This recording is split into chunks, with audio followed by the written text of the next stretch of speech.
Hey guys, welcome back to Defeating Hair Loss. My name is Steve.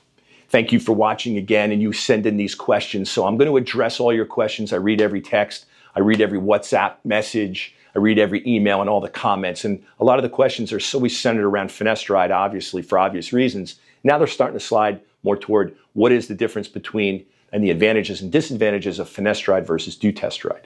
So let's talk about the bad stuff. Let's talk about, the DHT that's challenging us, that's attacking our hair. It happened to me at 17. It's happened to you guys at all ages, hopefully not at 17.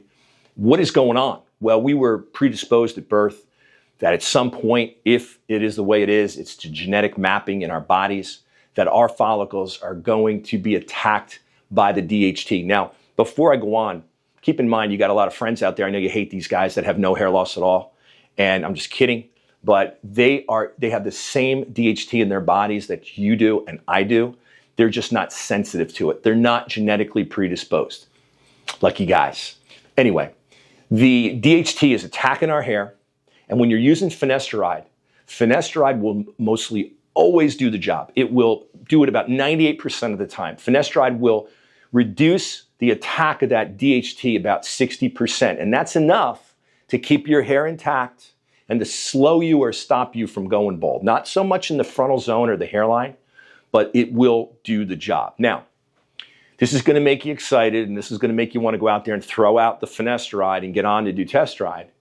But let's hold on for a second. Let's pause. Let's hit the pause button. Dutasteride will block about 90%. Your next question, I know what's coming. Well, then why don't we all just use dutasteride? Well, let me put it to you this way, okay? The majority of my day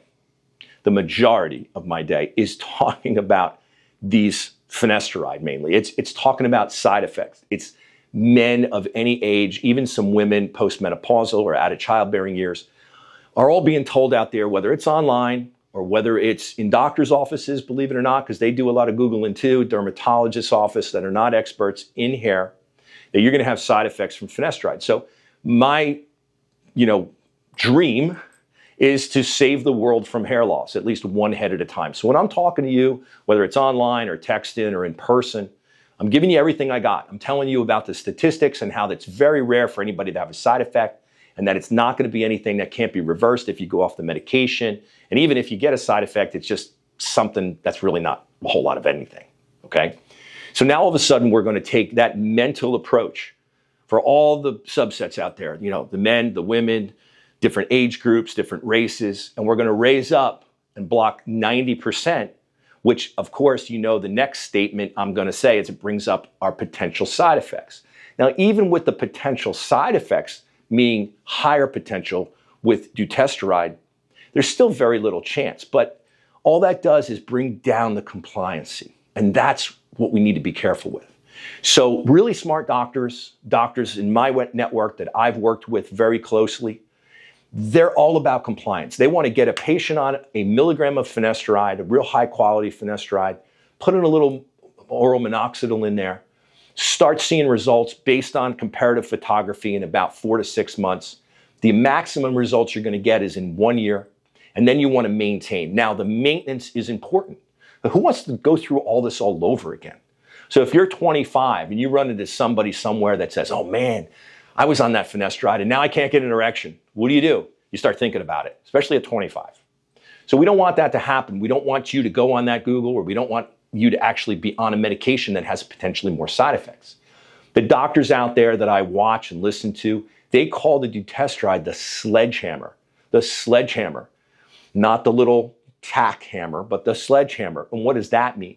That means they're bringing everything if they can't get enough results from the finasteride. Now, this is not anything that's clinical research, but in my anecdotal knowledge, finasteride will stop continued hair loss in about 98% of the patients. Well, what happens in those 2%?